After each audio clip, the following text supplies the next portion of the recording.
craft empowering careers.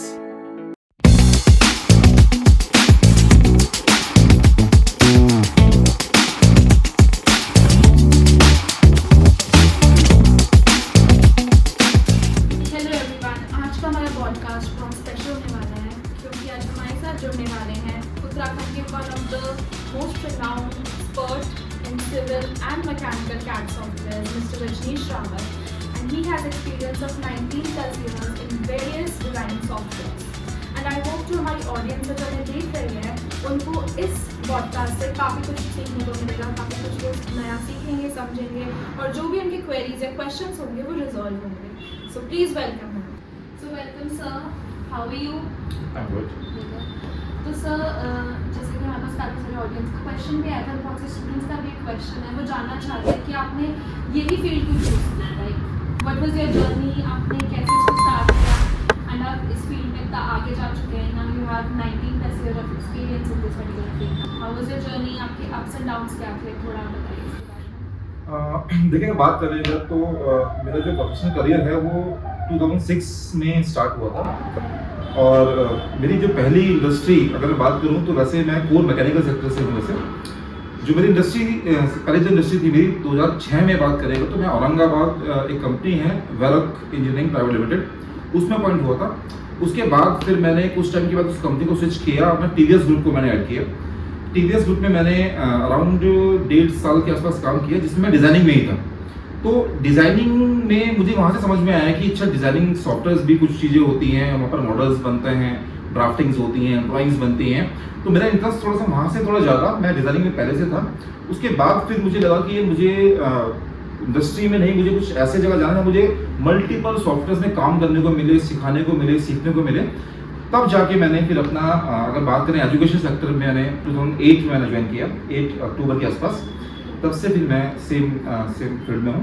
और अगर बात करें सॉफ्टवेयर कैटेगरी की अगर तो बहुत सारे सॉफ्टवेयर हैं जैसे कि AutoCAD हो गया, CATIA, Creo, NX, SolidWorks, Inventor, Fusion 360, ये आ रहे हैं हमारे मैकेनिकल और ऑटोमोबाइल सेक्टर में. सिमिलर अगर बात करें सिविल कैटेगरी की तो AutoCAD हो गया, Revit हो गया, फिर मैक्स हो गया. तो ये सारे सॉफ्टवेयर कैटेगरी हैं जिनमें जनरली मैं काम करता हूँ आज के डेट में.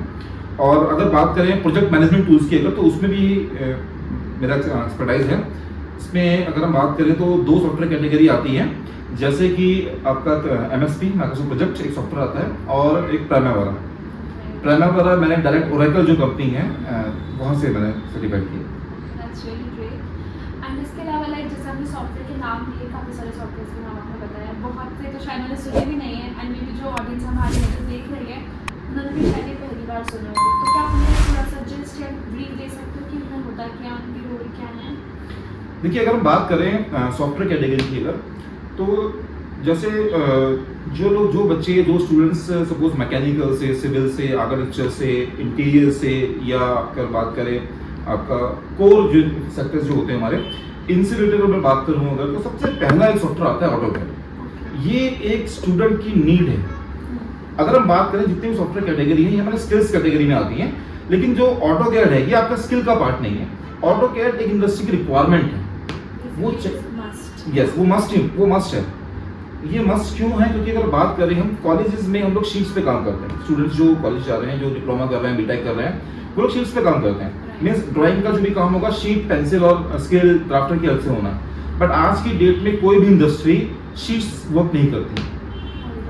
वो लोग एक सॉफ्टवेयर, एक टूल यूज करते हैं, दैट इज AutoCAD. तो जो AutoCAD है ये तो हर स्टूडेंट पे मैंडेटरी है कि उनको आना ही आना चाहिए. इसके अलावा अगर हम बात करें और भी कैटेगरी आती हैं, अगर मैं बात करूं मैकेनिकल और ऑटोमोबाइल सेक्टर की अगर तो मॉडलिंग कैटेगरी के सॉफ्टवेयर आते हैं SolidWorks, CATIA, Creo, NX, Inventor. इन सॉफ्टवेयर में हम लोग प्रोडक्ट डिजाइन करते हैं, मॉडलिंग करते हैं. मीन्स डायरेक्टली प्रोटोटाइप मॉडल्स हम लोग सॉफ्टवेयर में क्रिएट करते हैं. उन मॉडल्स को क्रिएट करने के मल्टीपल हमारे रीजंस होते हैं. ऐसे नहीं कि हमको सिर्फ देखना है कि हमारे कंपोनेंट्स बनने के बाद नजर कैसा आएगा. उस कंपोनेंट्स को हमको एनालाइज करना होता है, मैन्युफैक्चरिंग के लिए हमको उसकी जरूरत पड़ती है. अगर हम बात करें आज की डेट में 3D प्रिंटर्स का बड़ा अच्छा काम होता है, तो 3D प्रिंटर्स के लिए हमको 3D मॉडल चाहिए होते हैं, ड्राइंग जनरेशंस के लिए, मॉडिफिकेशंस के लिए, रिवर्स इंजीनियरिंग के लिए. तो एक कैटेगरी आती है मॉडलिंग की.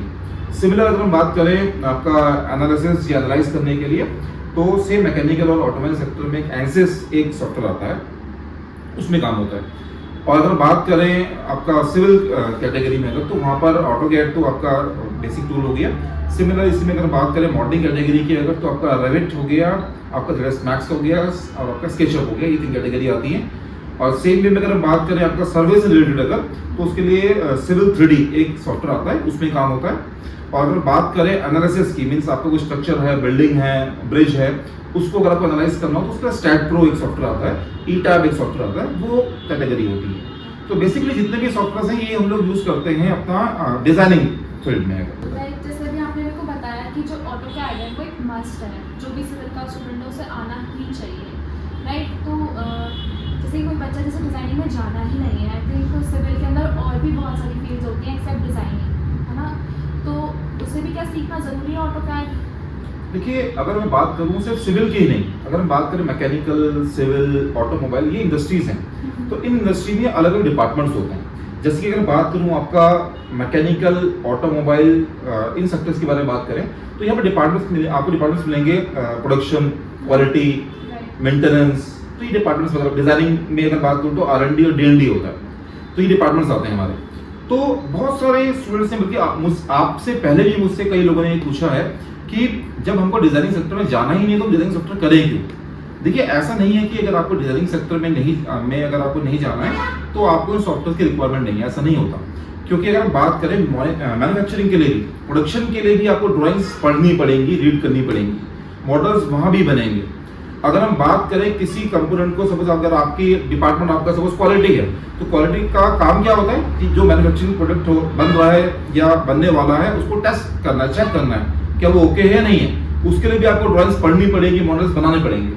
तो ऐसा नहीं है कि अगर हम डिजाइनिंग सेक्टर में नहीं जा रहे हैं, हमको क्वालिटी में जाना है या प्रोडक्शन में जाना है तो हमको सॉफ्टवेयर की रिक्वायरमेंट नहीं है। इवन आज की डेट में कंपनी की रिक्वायरमेंट है, भले ही कंपनी आपको प्रोडक्शन में डालेगी, बट अगर आप उनका कैटेगरी देखेंगे तो उन्होंने दिया होता है कि आपका डिप्लोमा या बीटेक के साथ साथ आपको ऑटोकैड आना चाहिए, मॉडलिंग सॉफ्टवेयर कैटेगरी आनी चाहिए। तो ये क्राइटेरिया है कंपनी का एक। दूसरा, फिल्ट्रेशन के भी यूज करती है कंपनी। जैसे कि अगर मैं बात करूं आपका मारुति सुजुकी है, तो वो उन स्टूडेंट्स को मतलब एंटरटेन नहीं करती है जिन लोगों को कैटिया नहीं आता है। तो आप देखो समझ सकते हैं कि आज की डेट में सॉफ्टवेयर की नीड सिर्फ ये नहीं कि आप उसमें काम करोगे नहीं करोगे, जॉब के लिए भी जरूरी है। अभी आपने बीटेक का, डिप्लोमा का, इन सब चीज़ों का जिक्र किया, तो जो बच्चे आजकल कर रहे हैं, बीटेक कर रहे हैं, डिप्लोमा कर रहे हैं, तो क्या उनके लिए ज़रूरी है कि side by side he software सीखें? हाँ, जैसे कि मैंने अभी बात करी ना कि कंपनी का क्राइटेरिया यही है कि हमको डिप्लोमा के साथ ये सॉफ्टवेयर चाहिए, बीटेक के साथ ये सॉफ्टवेयर चाहिए। डिप्लोमा, बीटेक तो जस्ट ठीक है कि आपका एक एजुकेशन का पार्ट है, आपके पास एक डिग्री है डिप्लोमा की, हमने मैकेनिकल से, सिविल से, आर्किटेक्चर से ये काम किया हुआ है, लेकिन इंडस्ट्री ने आपसे काम करवाना है, वो आपकी डिग्री लेके नहीं बैठे रहेंगे वहाँ पर, नहीं। और वो इंडस्ट्री को ये पता है कि आपने सब वो 3-4 साल जो भी पढ़ाई करी है, आपको जस्ट बेसिक फंडामेंटल्स क्लियर रहते हैं। हर किसी को अगर हम बात करें, अगर मैं आज की डेट में किसी फाइनल ईयर के स्टूडेंट से पूछ लूं कि आपके सेकंड ईयर में इस बुक में एक टॉपिक था, या आप मुझे बताइए इसमें क्या होना है, इसमें इससे इस टॉपिक में क्या वो था, तो जरूर नहीं है कि हर चीज को याद रहे, बट बेसिक फंडामेंटल्स याद रहते हैं। तो अगर हम बात करें आज की डेट में इंडस्ट्री की, तो इंडस्ट्री में आज की डेट में बिना सॉफ्टवेयर से काम होता ही नहीं। वो टाइम चला गया कि हम लोग मैनुअल कंपनी हायरिंग करती थी, उसके बाद अपने जिन कैंडिडेट्स को हायर किया उनको ट्रेनिंग के लिए भेजेगी, सिखाएगी। अब वो टाइम नहीं है। आज की डेट में इंडस्ट्री चाहती है कि हम जिसको हायर कर रहे हैं कल से काम करना चालू कर दें। तो जी, तो इंडस्ट्री में अगर हम बात करें एंट्री लेवल के लिए भी, एंट्री करने के लिए भी एटलीस्ट आपको ये सॉफ्टवेयर आने चाहिए। यही एक रीजन है। अगर मैं बात करूं साउथ में जितने भी कॉलेजेस हैं, क्योंकि मैं साउथ रह चुका हूँ, जैसे बात करें कि मैं टीवीएस ग्रुप में था, तो मैं टीवीएस में 2 साल साउथ में रहा हूँ, चेन्नई और पौंडीचेरी में रहा हूँ। तो वहाँ पर का जो एजुकेशन सिस्टम है वो बिल्कुल डिफरेंट है। अगर हम बात करें उत्तराखंड की या नॉर्थ के कॉलेजेस में, आज की डेट में भी क्या हो रहा है, बच्चों से शीट पे काम कराया जाता है।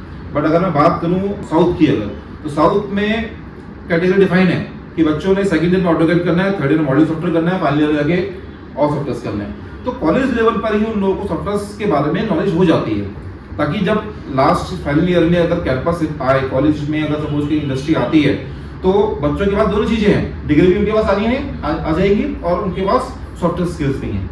बट जनरली अगर बात करें नॉर्थ में या मेनली उत्तराखंड में, उत्तराखंड में अभी आज की डेट में कॉलेजेस ने अपने आप को इतना अपडेट नहीं किया है कि वो बच्चों को हर साल नए सॉफ्टवेयर से जो इंडस्ट्री में चल रहा है उन सॉफ्टवेयर से इंट्रोड्यूस कराए। हाँ, बहुत सारे कॉलेजेस ऐसे हैं जो आज की डेट में कॉलेज में बच्चों को एज अ वर्कशॉप दिलवाते हैं कि भाई ऑटोकैड की वर्कशॉप ये है, और बहुत सारे स्टूडेंट भी सोचते हैं कि हमने वर्कशॉप करी ऑटोकैड की या सॉलिडवर्क्स की या किसी सॉफ्टवेयर की अगर, तो वो सॉफ्टवेयर चलाना आ गया, ऐसा नहीं होता है। जस्ट कॉलेज आपको इंट्रोड्यूस करवा रहा है कि ये सॉफ्टवेयर होते हैं, इनमें ऐसे काम होता है, लेकिन इंडस्ट्री में आपको एज अ एक स्किल पर्सन बन के जाना पड़ेगा, जिसके लिए आज की डेट में मतलब मेरी हर स्टूडेंट से एक हमेशा एक हम्बल रिक्वेस्ट रहती है कि आप कॉलेज के साथ साथ इन सॉफ्टवेयर को करो, जरूर करो। तो sir, like as we are going towards the end of a video, तो मैं जानना चाहूँगी कि आपके पास कोई हमारे स्टूडेंट्स के लिए कोई मैसेज वगैरह है, तो प्लीज डिलीवर दैट। हाँ, मैसेज तो खैर क्या है, लेकिन बस यही है कि देखिए, जैसे कि आपने ये सेक्टर ज्वाइन किया, कोई भी स्टूडेंट सपोज कोई सिविल से है, इंटीरियर से है, मैकेनिकल से है, ऑटोमोबाइल से है, किसी भी सेक्टर से है, आपने अपना करियर चूज कर लिया। मीन्स आप बीटेक करने के बाद, मैकेनिकल से बीटेक करने के बाद अब आप कोई फर्दर और पढ़ाई नहीं करोगे, या पढ़ाई करोगे तो इसी फील्ड को लेके चलोगे आगे। तो एटलीस्ट इस फील्ड को लेके अगर आप चल रहे हो, तो आज की डेट में उस फील्ड से रिलेटेड डिजिटल मार्केट में और क्या रिक्वायरमेंट्स हैं, इंडस्ट्री रिक्वायरमेंट्स क्या है, क्या स्किल्स आपको सीखनी चाहिए, इसके बारे में आपको अपडेट रहना पड़ेगा। जिसमें से मैंने आपको जस्ट कुछ सॉफ्टवेयर्स के, कुछ डिजिटल प्लेटफॉर्म्स के बारे में बात करी अभी, जो इंडस्ट्री की रिक्वायरमेंट्स रहती हैं, उनकी नीड है। तो एटलीस्ट आपको अपडेट रहना पड़ेगा कि आपका कॉलेज कंप्लीट होने के बाद जब आप इंडस्ट्री में जाओगे तो क्या आप उस इंडस्ट्री के लिए रेडी हो। तो ये कॉलेज से तो ठीक है, आपने एजुकेशन लिया, आपने पढ़ाई करी, आपके बड़े अच्छे मार्क्स आ गए, डिग्री आपके हाथ में है, लेकिन कॉलेज और इंडस्ट्री के बीच में एक बहुत बड़ा एक ह्यूज गैप होता है स्किल्स का। तो एटलीस्ट आप लोगों के पास वो स्किल्स होनी चाहिए जिससे आप इंडस्ट्री लेवल को मैच कर पाओ। तो बस ये स्टूडेंट से कहना है कि जो जिसका सेक्टर है, जो जिसका फील्ड है, उस फील्ड से आज की डेट में क्या क्या सॉफ्टवेयर के रिक्वायरमेंट्स हैं, उनको सीखिए, उनको करिए, ये सब कुछ। तो सर, लाइक आज के टाइम पे ऐसे बहुत सारे इंस्टीट्यूट्स हैं जो कैट की ट्रेनिंग्स दे रहे हैं, तो वाई फ्रॉम क्राफ्ट?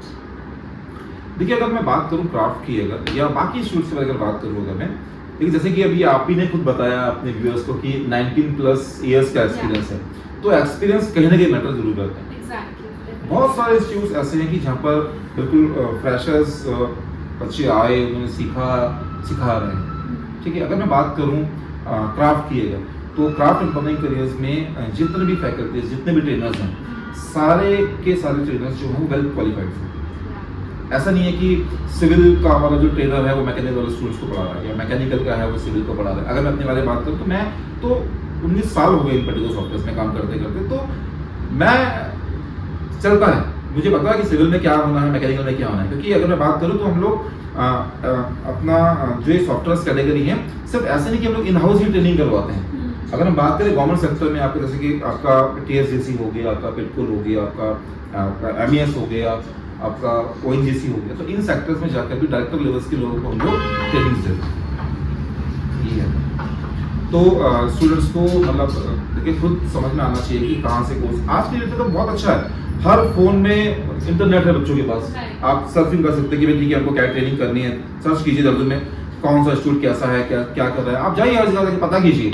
नहीं, एजुकेशन अगर आप ले रहे हैं तो देखिए एक चीज और है, कॉस्ट मैटर नहीं करती है। देखिए जब आपके, मैं स्पेशली स्टूडेंट से बोल रहा हूँ कि जब आपके पेरेंट्स ने आपको स्कूल भेजा होगा तो उन्होंने सब धर्म में या आपके जो भी सिटी रही होगी, आपने देखा होगा कि हमारे लेवल में बेस्ट स्कूल कौन सा जहाँ अपने बच्चों को पढ़ाएं। तो अब तो आपके करियर का सवाल है।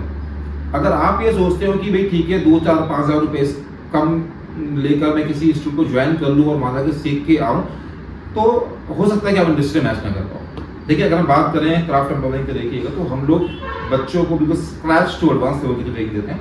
मीन्स इवन मैं तो बच्चों को बिल्कुल एज अ श्योरिटी लेके बोलता हूँ कि 100% जॉब प्लेसमेंट की आपको मैं श्योरिटी मतलब गारंटी देता हूँ। क्यों? क्योंकि हम लोग इस लेवल का पढ़ाते हैं, इस लेवल के हम लोग ट्रेनिंग देते हैं। हमको पता है कि आज की डेट में इंडस्ट्री का लेवल क्या है, हमको पता है कि स्टूडेंट्स को कौन सी चीज किस टाइम पर और क्या पढ़ाना। Thank you so much for this, sir. Okay, thank you so much. So it was a great podcast and we will be back very soon with a new podcast. Till then, please subscribe our channel. Until then, bye-bye.